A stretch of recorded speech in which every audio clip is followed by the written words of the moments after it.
Hello friends, आज मैं आपके साथ इकोनॉमिक्स का एक और टॉपिक लेके आया हूँ और टॉपिक का नाम है structure of commercial banks in India. India में जो कमर्शियल बैंक्स है उसका क्या स्ट्रक्चर है, उसका ढांचा किस हिसाब से, वो एक्सप्लेन करेंगे। और शुरू करने से पहले बता दूं कि चैप्टर का नाम है बैंक्स और इस चैप्टर के सारे लिंक्स आपको इस वीडियो की डिस्क्रिप्शन में मिल जाएंगे। तो चलिए शुरू करते हैं कि इंडिया में किस हिसाब से कमर्शियल बैंक्स का स्ट्रक्चर है। जब आपको पेपर में आएगा तो आपने किस हिसाब से लिखना है, मैंने उसी हिसाब से लिखा हुआ है। Commercial banks are the most important source of institutional credit in India. जितना भी इंस्टीट्यूशनल क्रेडिट है, लोन्स वगैरह हैं, वो बहुत इंपॉर्टेंट तरीके से जो कमर्शियल बैंक्स है वही दे पाते हैं, क्योंकि कमर्शियल बैंक ही मनी क्रिएशन या क्रेडिट क्रिएशन करता है। Banking in India originated in the last decade of the 19th century. 19th century के जो लास्ट डेकेड है उस मतलब उस लास्ट डेकेड जो 19th सेंचुरी का था, तब से जो बैंकिंग है इंडिया में फ्लरिश या ओरिजिनेट होनी शुरू हो गई। The oldest banks were the Bank of Bengal. Bengal का जो बैंक था वो सबसे ओल्डेस्ट माना जाता है। The Bank of Bombay and the Bank of Madras. ये जो तीन बैंक है वो हमारे कंट्री में सबसे पुराने माने जाते हैं। They were private share holders banks and the share holders were mostly European. ये प्राइवेट शेयर होल्डर बैंक्स थे और ज्यादातर जो शेयर होल्डर्स थे वो यूरोपियन या वेस्टर्न कंट्री से आए हुए लोग थे। These three banks were amalgamated into Imperial Bank of India in 1921। इन तीनों बैंकों को मिक्स करके एक नया बैंक बना दिया गया, इंपीरियल बैंक ऑफ इंडिया, 1921 में, which was subsequently nationalised into the state Bank of India, जिसको एसबीआई कहा जाता है, इन 1955।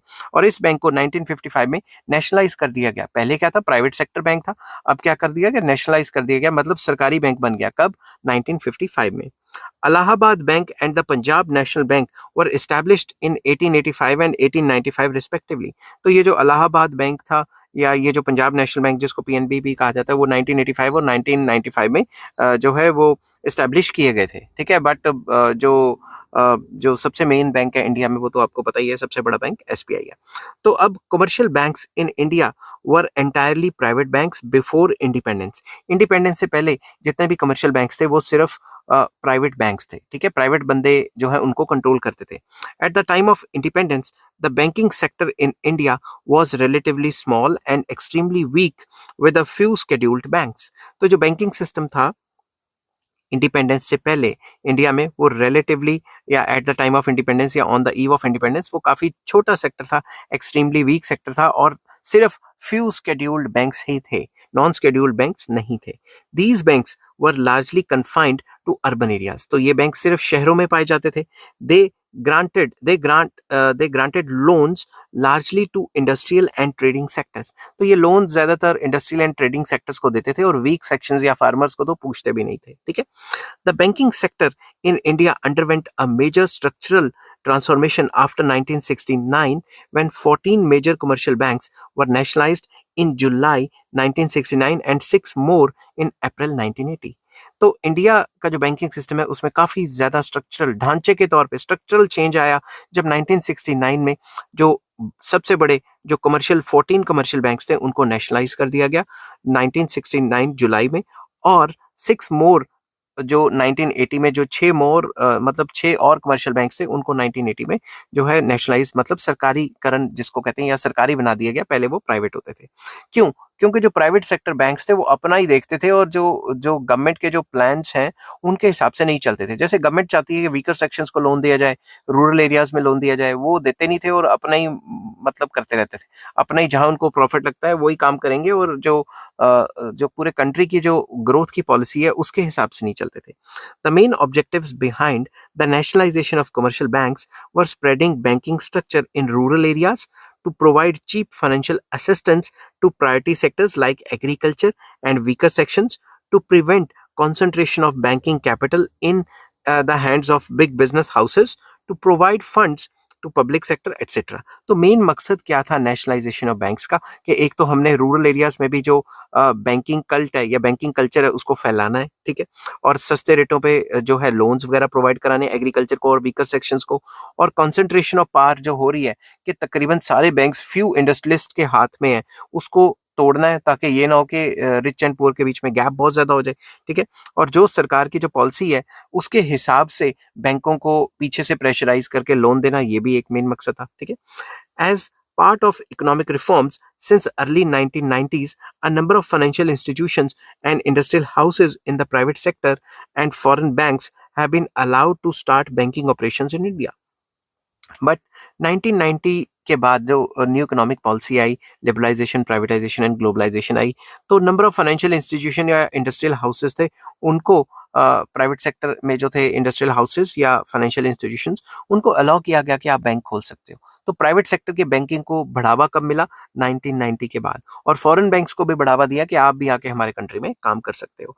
At the present juncture the Indian commercial banks can be classified into three broad categories. तो आजकल के हिसाब से जो इंडियन कमर्शियल बैंकिंग सिस्टम है वो तीन टाइप के बैंक्स के हिसाब से चलता है और तीन टाइप के बैंक्स ही आपको यहाँ पे मिलेंगे। सबसे पहला आ जाता है पब्लिक सेक्टर बैंक, मतलब सरकारी बैंक, ठीक है। Public sector banks are those banks which are owned and manage by the government और some agency of the government. तो पब्लिक सेक्टर बैंक्स वो बैंक्स हैं जो गवर्नमेंट ऑन करती है या गवर्नमेंट की कोई एजेंसी ऑन करती है। समझ गई बात? इनडायरेक्टली मतलब गवर्नमेंट का ही बैंक होता है ये, ठीक है।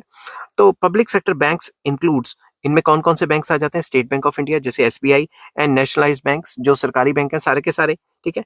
There has been merger and amalgamation of these banks over the years. तो over the period of time इन बैंकों में जो मर्जर्स एंड एमलगमेशन, दो को तीन में मिला दिया, तीन को दो कर दिया, पांच को एक कर दिया, ऐसा चलता जाता है।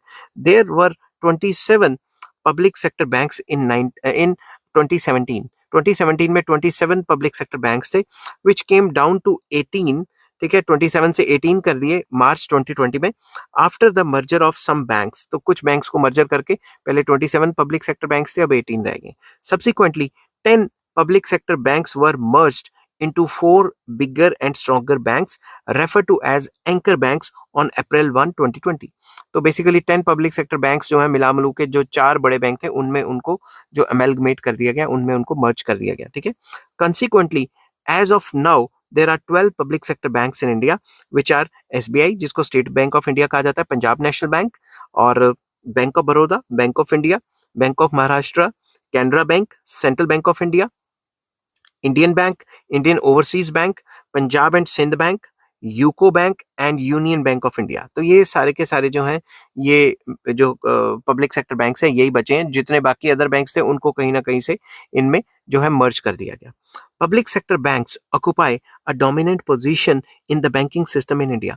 पब्लिक सेक्टर बैंक्स काफी डोमिनेंट पोजीशन जो है वो रखते हैं। क्यों? ऐसा क्यों है?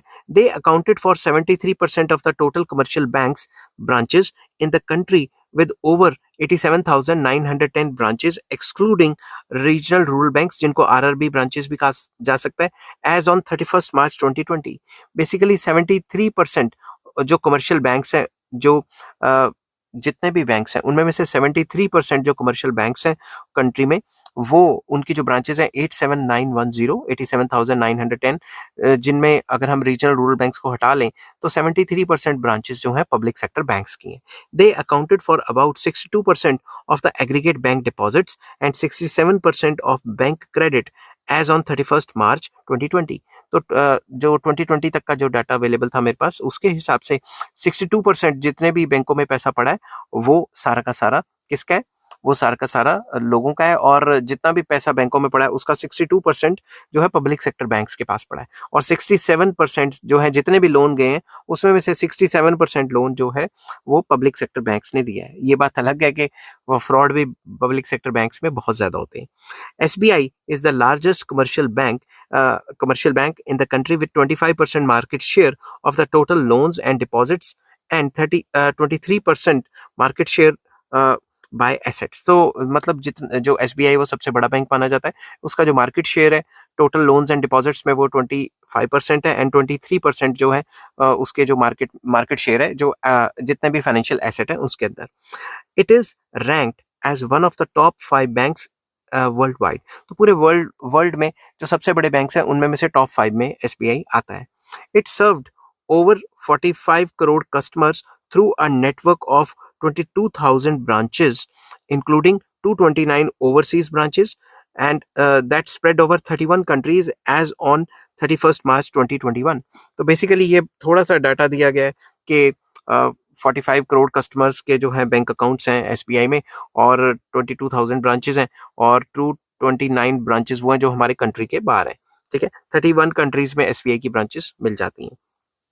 It is the fifth largest employer in the country with over 2.45 lakh employees as on 31st March 2021। तो इतने फला फला बंदों को एम्प्लॉयमेंट भी दी है, तो ये तो डाटा आ गया, ठीक है, जो कि टाइम टू टाइम चेंज होता रहता है। Public sector banks have sponsored regional rural banks as well which are basically scheduled commercial banks. तो पब्लिक सेक्टर बैंक्स जो है, आरआरबीज जो रीजनल रूरल बैंक्स है, उनको भी फाइनेंस कर देते हैं, उनकी भी थोड़ी हेल्प कर देते हैं, उनको भी लोन्स प्रोवाइड करवा देते हैं। The main objective of the regional rural banks is to provide the credit to weaker sections of the rural areas, particularly small and marginal farmers, agricultural laborers, artisans, and small entrepreneurs, with the purpose of developing agriculture, trade, commerce, and industries in the rural areas। तो ये जो local जो villages में जो bank खुले हुए हैं regional rural banks, उनको सस्ते में लोन दे देती है, और वो जो क्या कहते हैं रीजनल रूरल बैंक्स हैं, वो आगे जो स्मॉल फार्मर्स या मार्जिनल फार्मर्स हैं, उनको जो आर्टिसंस हैं, जो स्मॉल आर्टिसंस हैं, उनको सस्ते रेटों पे लोन दे देती है, ताकि एग्रीकल्चर डेवलप हो सके, commerce and trade activities develop हो सकें रूरल एरियाज में। That is why they are regarded as the small man banks. तो स्मॉल मैन्स बैंक उनको इसलिए कहा जाता है कि वो छोटे बंदों को ही लोन देते हैं, ठीक है। They provide credit at the lower interest rates, जैसा कि मैंने पहले बताया। As on 31st March 2020 there were 43 regional rural banks with a total of 21,850 branches. तो 43 रीजनल रूरल बैंक्स है और उनकी 21,850 ब्रांचेस हैं। तो ये थोड़ा बहुत डाटा है, ये आपको लिखना जरूरी है। अगर आप लिखेंगे लेटेस्ट डाटा को आप इसमें ऐड कर सकते हैं, अगर आप ये लिखेंगे तभी जो है टीचर पे अच्छा इंप्रेशन पड़ेगा। तो पहला तो था public sector banks, PSU. Next आ जाता है private banks, very important. Private banks are the banks which are in the hands of private bankers. तो प्राइवेट बैंक्स वो बैंक्स हैं जो प्राइवेट बंदे चलाते हैं, प्राइवेट शेयर होल्डर्स चलाते हैं। As on 31st March 2020 there were 22 private banks with over 34,800 branches. तो अगर हम 2020 का डाटा लें, वैसे तो रोज कोई ना कोई बैंक आता रहता है, तो बेसिकली 22 प्राइवेट बैंक्स थे उस टाइम तक, ठीक है। और इनकी जो ब्रांचेस थी वो 34,800 थी उस टाइम तक। आप लेटेस्ट डाटा ऐड कर सकते हैं। The major private sector bank in India is ICICI Bank, HDFC Bank, Axis Bank, etcetera. ये सबसे बड़े प्राइवेट बैंक्स हैं इंडिया में। These private sector banks have to be known as new generation tech savvy banks. इनको have come to be known, मतलब इनको ये कहा जाता है कि ये काफी टैक्स सेवी बैंक्स हैं, क्योंकि ये अपनी एप्स देते हैं आपको, ये अपनी ऑनलाइन फैसिलिटीज देते तो पब्लिक सेक्टर बैंक्स भी है, मगर उनकी हर तीसरे दिन कोई ना कोई ऐप जो है वो क्रैश होती रहती है। जैसे मेरा एसबीआई में अकाउंट है, तो एसबीआई का मैंने ऐप रखी हुई है, कभी उसमें कोई प्रॉब्लम आ जाती है, कभी उसमें कोई प्रॉब्लम आ जाती है। मगर जो प्राइवेट सेक्टर बैंक्स हैं वो थोड़े एफिशिएंट हैं, वो अच्छे तरीके से काम करते हैं, और वो टेक्नोलॉजी पे काफी जोर देते हैं और खर्चा भी करते हैं, तो इनको टैक्स सेवी बैंक्स भी कहा जाता है, ठीक है। नेक्स्ट आ जाता है फॉरेन बैंक्स। तो तीन ही टाइप के बैंक हुए, एक तो हुआ सरकारी, एक हुआ प्राइवेट, एक जो फॉरेन से आए हुए हैं यहाँ पे। Foreign banks operating in India are the wholly owned subsidiaries incorporated in the foreign countries। तो वो पूरे के पूरे फॉरेन कंट्री से आके यहाँ बसे हुए हैं, ठीक है। There were 41 foreign banks with 308 branches as on 31st March 2020। तो ये 2020 तक का डाटा है, जहां पे 41 फॉरेन बैंक्स आए हैं और उनकी ब्रांचेस 308 ब्रांचेस हैं। Major foreign banks operating in India are Citi bank, Standard Chartered banks, Barclays bank, et cetera. तो ये कुछ एग्जांपल्स हैं। These banks have brought in the latest technology and banking practices as well as the modern outlook in the working of the banks। तो ये banks अपने साथ foreign से क्या लेके आए, लेटेस्ट टेक्नोलॉजी और लेटेस्ट जो बैंकिंग प्रैक्टिसेस हैं वो लेके आते हैं, और इससे हमारे बैंकिंग सिस्टम को भी काफी कुछ सीखने को मिलता है। They are responsible for making Indian banking system more competitive and efficient. तो इन्हीं की वजह से जब बाहर से आते हैं तो कॉम्पिटिशन होता है, तो हमारा बैंकिंग सिस्टम भी ज्यादा एफिशिएंटली एंड कॉम्पिटिटिव तरीके से काम कर पाता है, ठीक है। तो आई होप ये वीडियो आपको पसंद आई होगी। अगर पसंद आती है तो please like, share and subscribe. Chapter का नाम था बैंक्स, और इस चैप्टर के सारे लिंक्स आपको इस वीडियो के डिस्क्रिप्शन में मिल जाएंगे। नेक्स्ट वीडियो में मैं लेके आऊंगा functions of commercial banks. Till then take care, bye bye.